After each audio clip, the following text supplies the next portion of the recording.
Is it too early to start thinking about fall marathon training? I've got a pretty decent sized goal race in mind, but before we get to that, I'm doing my recommended workout of the day from the Garmin, 42-minute tempo run. Let's see how it goes. All right, 42-minute tempo run and done.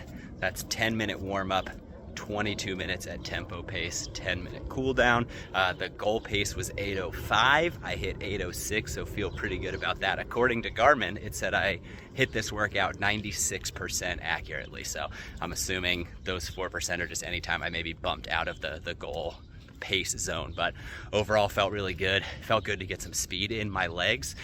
Excited to see more of these workouts, but let's head back inside and break down the Garmin event feature a little bit further. Cheers, y'all. How's it going? We are back from the workout and ready to talk about using these sort of Garmin recommended training plans or daily recommended workouts, more specifically using those in tandem or as part of the new Garmin Connect events feature, or at least new to me. I hadn't seen this before. I was recently training for the Broad Street 10 miler, and in preparing for that race, had an update on the Garmin Connect app, decided to take a look, and when exploring some of the new features, found this new events widget on the home screen where you could add an upcoming goal race, and found that it actually offered a lot of very helpful information leading up to the race. We're talking, like I said, recommended daily workouts, sort of an overview of a training plan preparing for the race. Training insights, what is your predicted pace based on your current fitness level, weather predictions leading up to the race, even motivational messages on race day. A very, very minor feature, but I think shows attention to detail and was very cool, was when you have like the Garmin watch, if you wear it when you're sleeping, when you wake up in the morning, you get sort of your morning report. It's a lot of your sleep metrics, what was your overall sleep score, what's your body battery at, events throughout the day. You can customize a lot of the information that you see. But I noticed without having to customize anything, change any settings, any prompts, when I woke up the morning of the race, my morning report said, hey, it's race day, get excited, some motivational messages there, but it omitted the sleep data, which I thought was a very minor thing, but I know people can have a lot of anxiety about the sleep that they get before the race. Did they get enough sleep? It's something that people panic about and I think leads to poor sleep before a race, when in reality, one night's bad sleep isn't going to be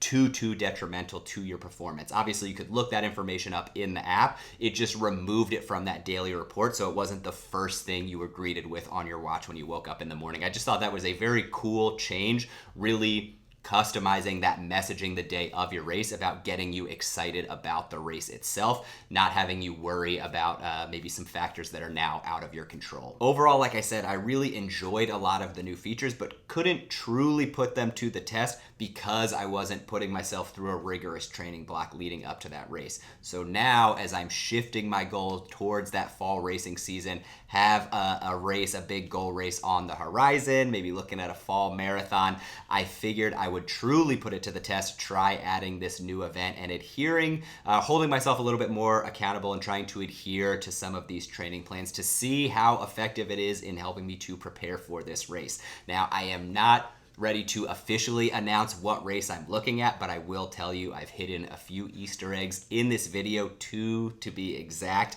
So if you notice them throughout the video, please comment down below. If you notice what you think is a clue, comment what you think what that clue might be. But then also, if you can use those clues to figure out what race I am looking at for my fall goal marathon. I'll give you that much information. It will be in the fall. It will be a full marathon. So if you notice some things throughout the video that you think are hinting at a race, please comment down below what you notice and what race you think I might be running. But gimmicks aside, let's look at how you can actually use this feature. So first thing we're gonna do is pull up the phone. I'm just in the normal Garmin Connect app. As we scroll down, so you'll see this is that events widget I mentioned that I noticed. So you can just click find an event. If it's an official race, it exists. I have had no issue finding races that I'm looking for just through the normal search. I'm gonna remove the filter for May. And we are gonna try, I'm not gonna put in the race that I'm actually running. Since we're in New York, of course, we're gonna put in the TCS New we'll just put in TCS New York, and I feel like that's probably enough to get it. New York City Marathon. Let's say that's what we were going to do. And you just click add to calendar. It's as easy as that. If you want to set a goal for yourself, you can. So you can pick just to finish the event, or you can set a goal time. Your goal time could be based off of a specific finish time or a pace. I would recommend using a specific finish time here. The reason I say that is this was a mistake I made in a previous marathon attempt. If you set the pace, when you are running on race day, everybody knows there's a little bit of GPS tax added onto the run. So if you're doing a full marathon, 26.2 miles, chances are when you finish the race, you're going to be a bit above that, 26 and a half, 27. It really depends on a lot of factors. Let's say you set a goal for yourself of running an 8-minute mile on race day, but your watch tags the actual race as 27 miles or the course as 27 miles throughout the run. An 8-minute mile over 27 miles is slower than an 8-minute mile over the actual race distance of 26.2, if that makes sense. So again, a mistake that I made, so I would just say put in a specific goal time. My current PR is 3:37, so let's say we're not going to be too ambitious. We are just going to go for 3:35 to set a fresh PR. So that's the goal that we're setting for ourselves. We'll finish. All right, then we're going to go back to the home screen. If we sync, all that information should pop up. So we're going to sync it with our watch. And now that it's synced, if we scroll back down, you'll see the event on there. It tells you exactly how much time you have until race day. Your goal, all of that information right there at the top for you. You can also look at some of the training if you'd like. If you select a training plan or import a training plan, you can share the event with others, etc.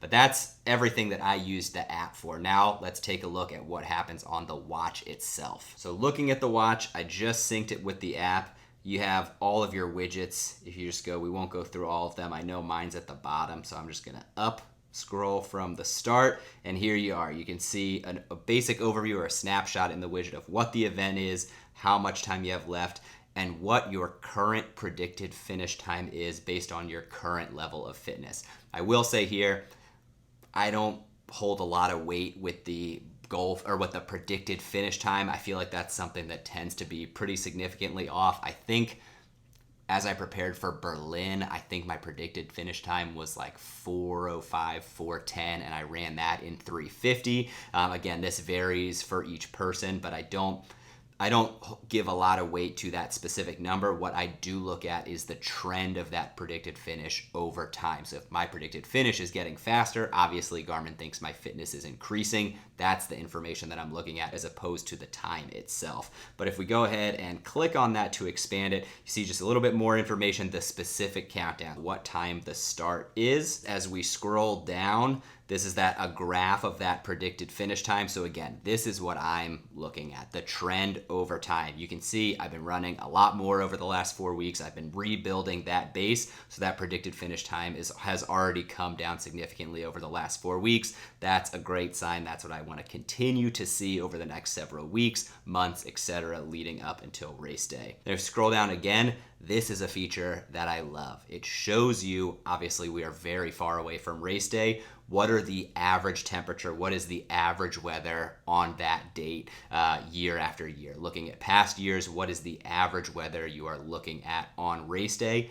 As we get within a more accurate time frame, this will update with specific weather predictions for the days leading up to the race. Again, just so that you can keep an eye on that. I'm a person who obsesses over the weather leading up until race day, even though, of course, it's obviously out of your control, but love just being able to quick pull up the app, see if there's been any change in the weather prediction. So those are the 3 main things that you can take a look at, but in some of them you can expand on them as well. So if we click, you can see there's the little more option here, and you can look at your daily suggestions. You can see day after day for the next week, what do your recommended workouts look like? This is something that I would pay close attention to based off of your own training background. As an example, for me specifically, you look here, 6 runs in 7 days. I know for myself is not in the cards. Based off of training history, that is absolutely a recipe for disaster and injury. That's something I wish Garmin would take into account. Is I've been averaging 2 to 3 days of running per week. So jumping from that to 6 days is obviously going to lead to some issues pretty immediately if I were to ramp up the intensity like that. Similarly, if we're looking at this, it's a lot of base building, a lot of easy, slow runs, which I do like. And then as we see as we go further down, there is an anaerobic interval type workout. So again, for me specifically, based off of my own background, it's been a while since I've done any kind of significant speed work. I am not going to build interval training, anaerobic training into my training block until I've got more significant base mileage under my belt. Again, I think that's a recipe for disaster for myself, a good way to get injured. So although it does give you all of these suggestions, I'll be using them as sort of a loose guide to put together my training program, using my knowledge of my history, my training background, how I tend to see success, and kind of picking and choosing the workouts that I think make the most sense for me in this moment. I will say something that's nice is these do update day after day based on your performance each day, the activities that you're doing, how well rested you are, etc. A number of factors. I know Garmin especially has ramped out its recovery tracking protocol. It uses all of those insights to keep this updated, make any necessary changes to your program based on current fitness, current fatigue, etc. So something to revisit day after day. Then as we scroll all the way to the bottom, you can look at sort of a broad overview of the plan as a whole. It will show you, so we're in our base phase from now until July 16th, build phase July 17th to September 12th, peak phase September 13 to October 21, taper October 22 to November 2nd, race day November 3rd, and I love that it also has a recovery phase built into the training program. I tend to basically collapse after the race. I take a couple of weeks off. I know I need to do that for myself, but I like that they formally build it into the training plan as well, reminding you, hey, you got to take a break, you need to recover. And then whatever training block you're in, it gives you a little bit more of a descriptor, a little bit more insight. So we're in the base phase right now, lay the foundation for the training to come by boosting aerobic fitness and increasing training miles. That's exactly what I want to be working on right now, building up that base mileage, building that aerobic base so that I can start to incorporate more speed work later on. If we back out of here, there's also settings that you can take a look at. Workout prompt, you can turn this on or off. What that means is anytime you start a run, regardless of if you start it from this screen, if you just go out for a workout and go to start an activity, it will say, hey, just a reminder, your recommended workout for the day is XYZ, and you can choose to accept that workout, run that workout on the day, or you can just bypass it and run your own free workout or customized workout that you've added to the watch. Next, you can set your preferred long run day. By default, it's got the Saturday, Sunday, but if you have a different schedule, you can add that in, so it will take that into account, obviously, as it schedules those long runs throughout the week. And then target type, you can set this to either pace or heart rate. This is something else that I really like, and that's just the goal paces on any given day. You can choose to have the goal for a workout a specific numeric pace, or you can choose to have a goal threshold or a goal heart rate to hit as opposed to being pace focused. So that is a broad strokes overview of the recommended workouts, recommended training plans, using them with this new events feature within Garmin Connect. As I mentioned, I plan to use this just sort of as a guide. I think it gives you a lot of helpful insights, and I think it just helps frame a lot of the information, a lot of the insights available already on the watch through the lens of a goal that you are working towards, a specific race that you are working towards. So I'm really excited. I am very interested to see how it impacts my training as I head into the fall marathon block. Like I said, not yet announcing the race that I'm working towards, but that will be coming soon. If you noticed any of the clues in the video, either of those two clues, again, please comment down below. And of course, if you would like to follow along throughout training, I hope you'll go ahead and subscribe to the channel. But thank you as always for tuning in. And until next time, cheers.